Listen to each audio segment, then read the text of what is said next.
जय हिंद दोस्तों। ये 1.3 का सवाल है, क्लास 10 की गणित। ये कह रहा है कि सिद्ध कीजिए कि √5 एक अपरिमेय संख्या है। ये हमें सिद्ध करना है। दोस्तों, ये कितना आदमी कहते हैं, कितना स्टूडेंट कहते हैं जो हमें ये अच्छे से समझ में नहीं आया। तो चलिए आज यहाँ ध्यान से देखिए और समझ में 100% आएगा। तो चलिए ये सवाल हम बनाते हैं। अगर समझ में आएगा तो लाइक एवं सब्सक्राइब कर दीजिए। अगर नहीं समझ में आएगा तो कोई बात नहीं दोस्तों। तो चलिए हम यहाँ बनाते हैं, तब तक आप सब्सक्राइब कर दीजिए और एक लाइक कर दीजिए। तो चलिए हम बनाते हैं सवाल। सवाल कह रहा है सिद्ध कीजिए कि √5 एक अपरिमेय संख्या है। हमें सिद्ध करना है। इसको हम कैसे बनाएंगे? यानी हम कह रहा है, ये कह रहा है सिद्ध करने के लिए। मान लीजिए कहीं चोर है, चोर को कहेगा सिद्ध कीजिए कि ये कैसे चोर है। मान लीजिए कोई आदमी चोरी किया तो वो चोर हो गया। तो चोर हो गया तो उनको वो कहेगा कैसे ये सिद्ध करने के लिए बोलेगा जो कैसे ये चोर है। इसको हम मान लेंगे जो ये चोर नहीं है। तो हम इसका गुण और प्रकृति से हम पकड़ेंगे और उसका जो कब कहाँ जाता है, कब क्या करता है, उसके अनुसार उसको हम सिद्ध कर देते हैं। वही होता है गांव घर में, जो कहीं कहीं चोर होता है तो उसको नेचर, प्रकृति और स्वभाव से ही पकड़ा जाता है, जो कैसा आदमी है, कैसा विचार का है। तो उसी तरह से हम इसको सिद्ध करना है। तो चलिए ये उदाहरण से अगर नहीं समझे तो एक उदाहरण और देते हैं। मान लीजिए एक लड़का है और एक लड़की है। कोई लड़की रहे या कोई लड़का रहे, अगर कह दे ये कैसे है, लड़की है। मान लीजिए कोई लड़कियां को बोल दे सिद्ध करने के लिए कैसे ये लड़कियां हैं, तो कैसे सिद्ध करेंगे? तो पहले उसको मान लेंगे, ये माना कि ये लड़का है और ये लड़के से कंपैरिजन करेंगे, लड़के में क्या गुण है और लड़कियां में क्या गुण होता है। पहले ये लड़के जो मान लिए हैं, मान लिए हैं ये लड़का है, लड़कियां को मान लिए ये लड़का है। लेकिन इस लड़कियां से ये लड़के, ये जो है जिसको मान्य है, उससे हम एक लड़के के गुण से कंपैरिजन करेंगे। लड़के में क्या गुण होता है, क्या होता है, क्या नहीं होता। अगर हमें कहीं त्रुटि हो तो हमें क्या समझेंगे, ये लड़का नहीं है, ये लड़कियां हैं। उसी प्रकार से हम यहाँ सिद्ध करते हैं। तो चलिए दोस्तों आइए और सिद्ध करते हैं। अगर मेरी बातें अच्छी लगती हो तो प्लीज हाथ जोड़ करके निवेदन है आप लोगों से, चैनल को सब्सक्राइब करें। तो चलिए यहाँ हम हल करते हैं सवाल।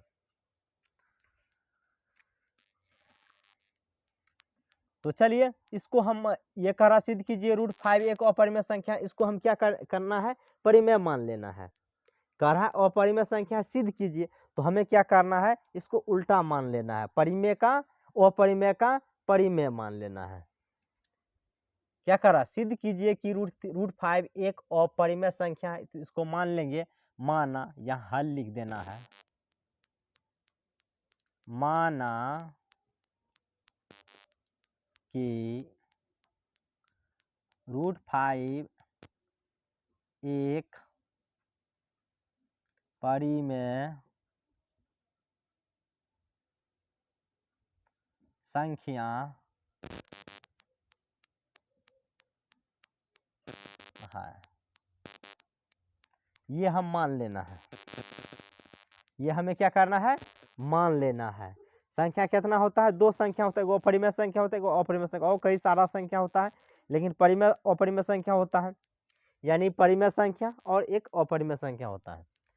तो इसको क्या अपरिमेय कह रहा है सिद्ध करने के लिए, तो परिमेय मान लिए। अच्छा चलिए मान लीजिए ये अपरिमेय संख्या है, तो इसको हम परिमेय संख्या से गुण मिलाएंगे। देखिए दोस्तों, वह परिमेय संख्या, पहले ये समझ लीजिए, वह परिमेय संख्या को हम बटे के रूप में नहीं लिख सकते हैं, लेकिन परिमेय संख्या को हम क्या कर सकते हैं, बटे के रूप में लिख सकते हैं। तो इस आधार पे हम प्रूव करना है। तो यहाँ एक एक बातें को समझिए, ये बातें दोस्तों कोई नहीं बताते हैं। परिमेय संख्या होता है P/Q के रूप में होता है, और परिमेय संख्या जो P/Q के रूप में नहीं लिखा जाता है। तो हम यहाँ, आप लोग जानते होंगे ये बात, जो परिमेय संख्या को p बटे q के रूप में लिखते हैं वह परिमेय संख्या को p बटे q में नहीं लिखा जाता, ये जानते हैं, लेकिन सवाल बनाते वक्त ये चीज़ बताना जरूरी होता है दोस्तों, क्योंकि पिछला बातें क्या होता है भूल जाते हैं। तो अभी बता दिए तो ध्यान में रहेगा। तो चलिए क्या बताएं, परिमेय संख्या को p बटे q के रूप में लिख सकते हैं, तो इनको हमें p बटे q के रूप में लिखना है। इसको हम क्या करना है, p बटे q के रूप में लिखना है, p बटे q के रूप में आएगा। जब हम मान लिए परिमेय संख्या तो p बटे q के रूप में आएगा। तो चलिए यहां देखिए, इसलिए √5 बराबर क्या हम मान लेंगे, p बाय q। √5 बराबर परिमेय संख्या मान ली, तो परिमेय संख्या जो होता है p बटे q के रूप में होता है, तो इसलिए √5 को क्या मान लिए, p बटे q। क्योंकि हम √5 को, ये तो अपरिमेय संख्या हम जानते हैं लेकिन प्रूव करना है ना, तो इसलिए हम मान लिए √5 बराबर p बटे q। क्योंकि परिमेय संख्या होगा तो p बटे q के रूप में होगा। तो चलिए हम मान लिए, यहां लिख देना है जहां p एवं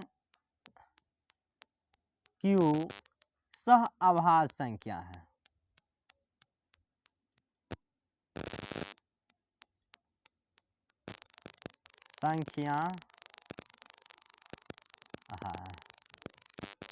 चूंकि p एवं q सह अभाज्य संख्या है,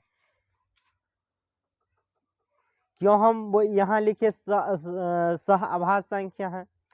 देखिए सह अभाज्य संख्या जो होता है उसका केवल एक के अलावा दूसरा कोई गुणनखंड नहीं होता है, तो इसलिए सह अभाज्य संख्या मान लिए।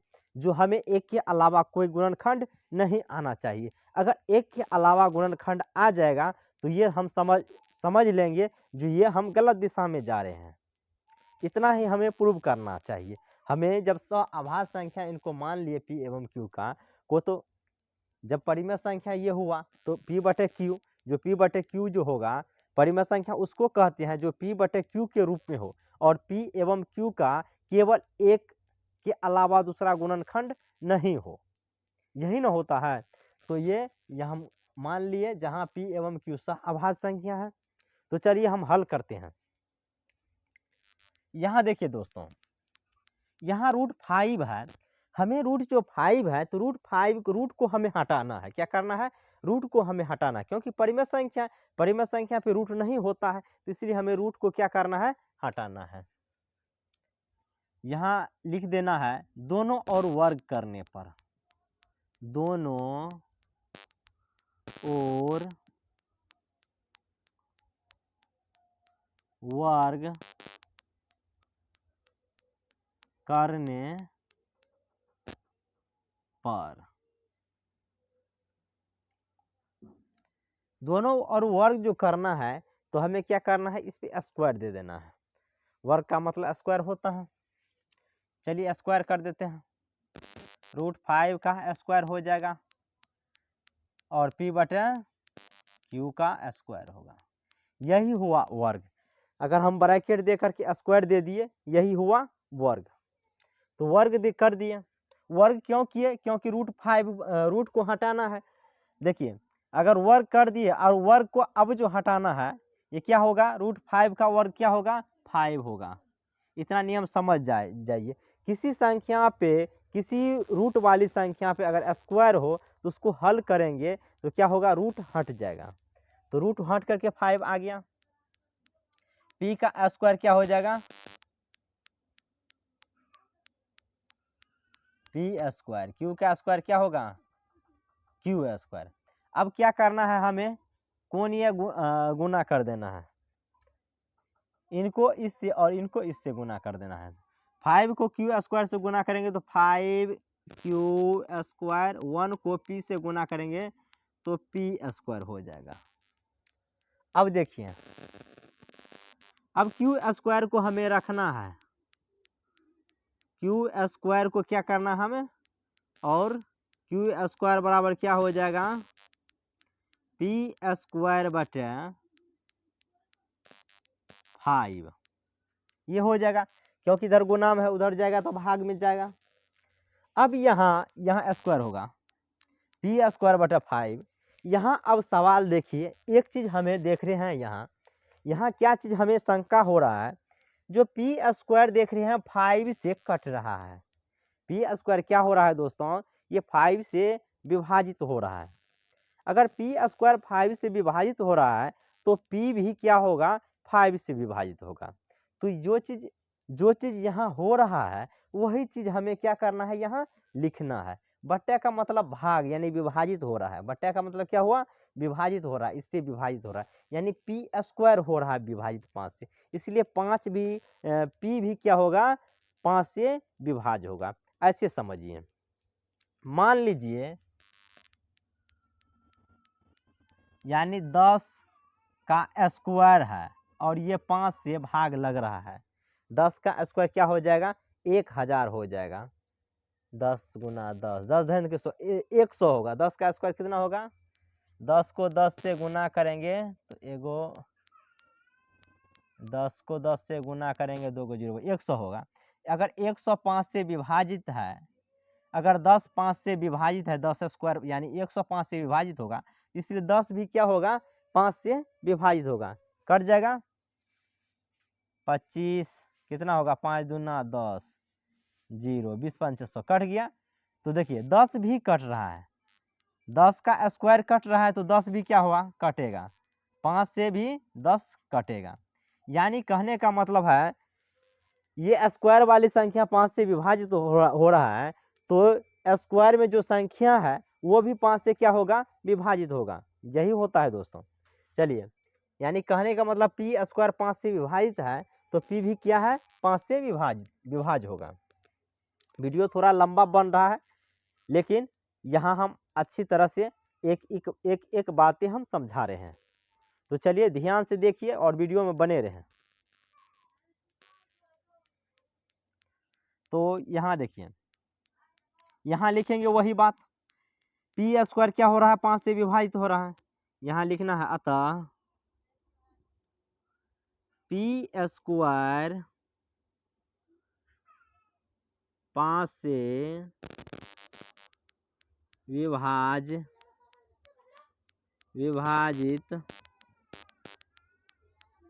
हो रहा है।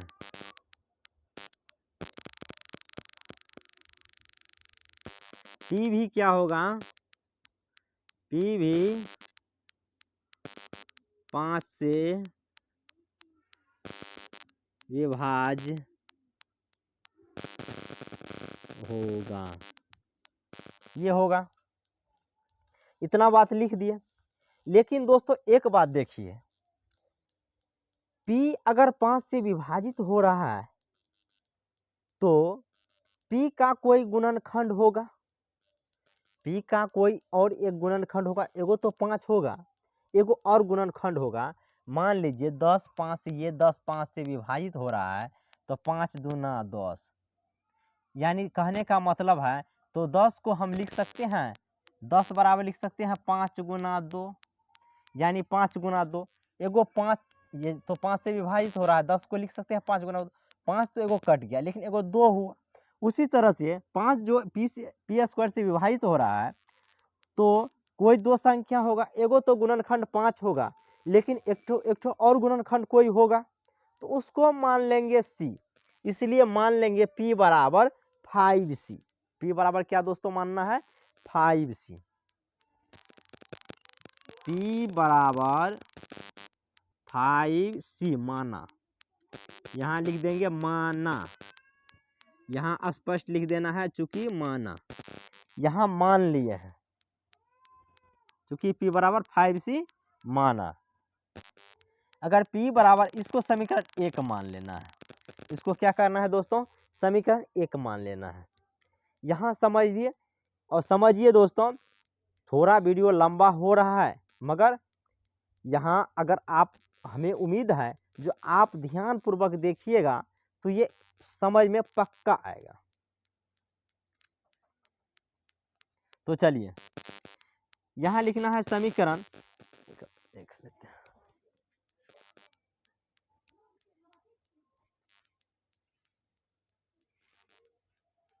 यहाँ लिखना है समीकरण एक में P का मान रखने पर, समीकरण एक में क्या करना है, P का मान रख देंगे। ये समीकरण एक है, P का मान बैठा देना है। तो चलिए, लीजिए, जगह नहीं है, ऊपर में लिखते हैं।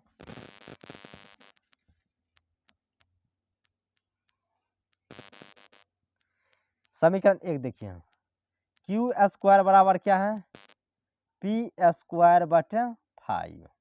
समीकरण एक उतार लिए। अब P का मान हम बैठा देते हैं। क्यू स्क्वायर बराबर P का मान कितना है, 5C। P बराबर 5C है, मान्य है, तो 5C बैठा देना है। P के जगह पे 5C बैठा दीजिए। स्क्वायर है, स्क्वायर दे दिए, और नीचे में 5 है, 5 दे दिए। अब देखिए दोस्तों, क्यू स्क्वायर बराबर क्या होगा, 5 पे भी स्क्वायर जाएगा, 5 का स्क्वायर क्या होगा, 25। C का स्क्वायर क्या होगा, C स्क्वायर बटे 5 है। 5 से ये कट जाएगा, 25 25, यानी क्यू स्क्वायर बराबर क्या हुआ, यहाँ और का चिन्ह देना है, या का, या तो या दे सकते हैं। क्यू स्क्वायर बराबर क्या होगा,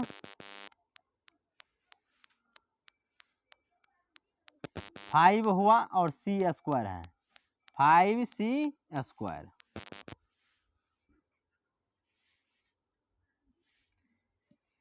क्यू स्क्वायर बराबर 5C स्क्वायर हुआ। अब देखिए दोस्तों, इसको इधर लाइए, 5C स्क्वायर को इधर लाइए, और क्यू स्क्वायर को इधर भेजिए, और C स्क्वायर को रखिए, और 5 को उस साइड भेज दीजिए। क्यू स्क्वायर बराबर बटा 5। अब देखिए दोस्तों, यहाँ एक चीज हम देखे, यहाँ क्या चीज देखे हम, यहाँ एक चीज देखे, जो P स्क्वायर 5 से विभाजित हो रहा है, P भी 5 से विभाजित हो रहा है, वही हाल Q का हुआ। यानी दोनों P का हुआ और Q का वही हाल। P Q स्क्वायर 5 से विभाजित हो रहा है, और Q भी क्या होगा, 5 से विभाजित होगा। यहाँ लेंगे, लिखेंगे, अतः Q स्क्वायर 5 से, कॉमा देकर के लिखना, Q स्क्वायर 5 से विभाजित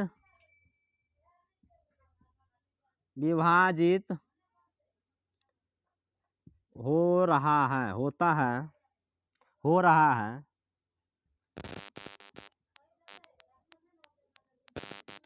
Q भी 5 से विभाज्य होगा।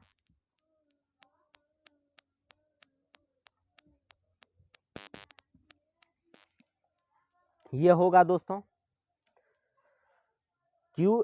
अब देखिए, वही हाल हुआ। हम यहाँ, अब देखिए, सवाल बन गया है, हमें यहाँ जो है, हमें प्रूव हो गया है।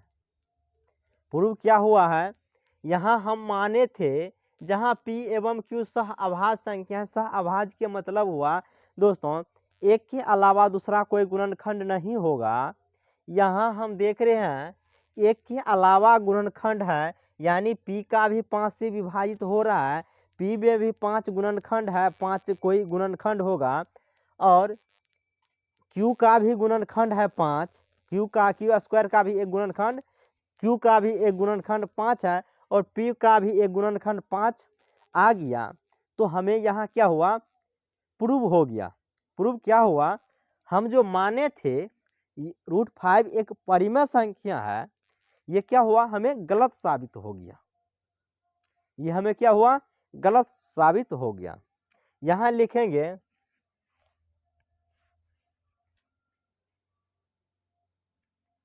यहाँ विरोधाभास हुआ, यहाँ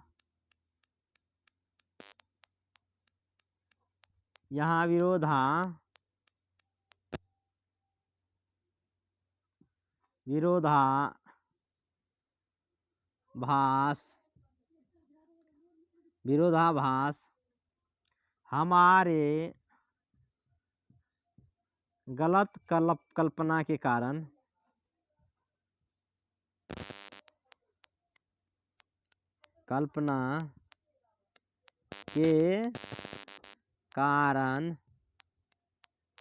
हुआ। विरोधाभास का मतलब होता है हमें विरोध हो रहा है, जो परिमेय संख्या माने लेकिन ये क्या हुआ, अपरिमेय संख्या हुआ, तो हमें विरोध हो गया। तो इसलिए दोस्तों इसका मतलब कह रहा है कि ये परिमेय संख्या नहीं है, क्योंकि Q का और P का केवल एक गुणनखंड होना चाहिए, लेकिन यहाँ देख रहे हैं और गुणनखंड आ रहा है, इसलिए क्या होगा दोस्तों, ये अपरिमेय संख्या हो जाएगा। यहाँ विरोधाभास हमारे गलत कल्पना के कारण हुआ, अतः यहाँ लिख देंगे, नीचे नहीं आ रहा होगा, यहाँ लिख देंगे, अतः √5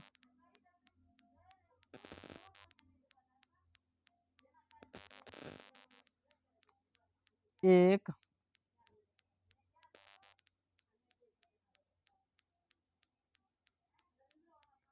अपरिमेय संख्या